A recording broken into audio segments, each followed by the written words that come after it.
પાટણથી સમાચાર રાધનપુરમાં પૂર્વ જેલરના ઘર પર ફાયરિંગનો કેસ। આ કેસમાં પોલીસે આરોપીઓને કાયદાનું ભાન કરાવ્યું। આરોપીઓને સાથે રાખી સ્થળ પર રીકન્સ્ટ્રક્શન કર્યું। 11 ડિસેમ્બરના રોજ પૂર્વ જેલરના ઘર પર ફાયરિંગ થયું હતું। રૂપિયાની લેવડ-દેવડમાં પૂર્વ જેલરના ઘર પર ફાયરિંગ કરવામાં આવ્યું હતું। બાદમાં પોલીસ ફરિયાદ નોંધાઈ। પોલીસે આરોપીઓની ધરપકડ કરી અને આજે ઘટનાનું રીકન્સ્ટ્રક્શન કરવામાં આવ્યું। ત્યારે પોલીસે આ તમામ આરોપીઓને કાયદાનું ભાન કરાવ્યું।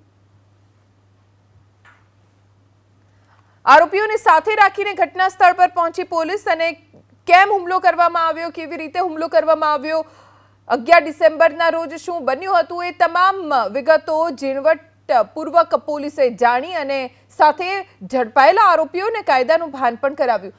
એ જ વિસ્તારમાં આરોપીઓને લઈને ગઈ જ્યાં તેમણે તરખાટ મચાવ્યો હતો અને પૂર્વ જેલરના ઘર ઉપર પથ્થરમારો કર્યો હતો। અમારા સંવાદદાતા એજાઝ પાસેથી જાણકારી પ્રાપ્ત કરીશું। એજાઝ, આજે ઘટનાનું રીકન્સ્ટ્રક્શન કરવામાં આવ્યું, કોણ કોણ હાજર રહ્યું અને શું વિગતો?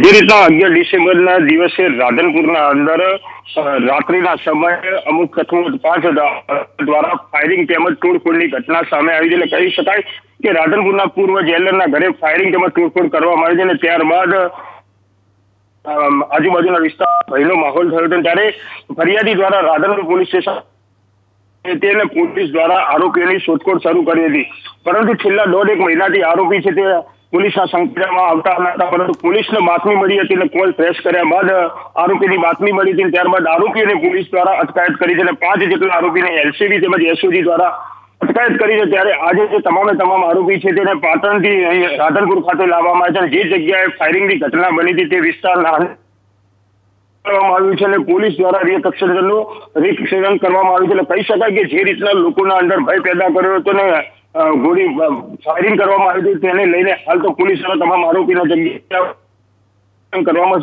આવી રહ્યું છે। આભાર એજાઝ જાણકારી આપવા માટે।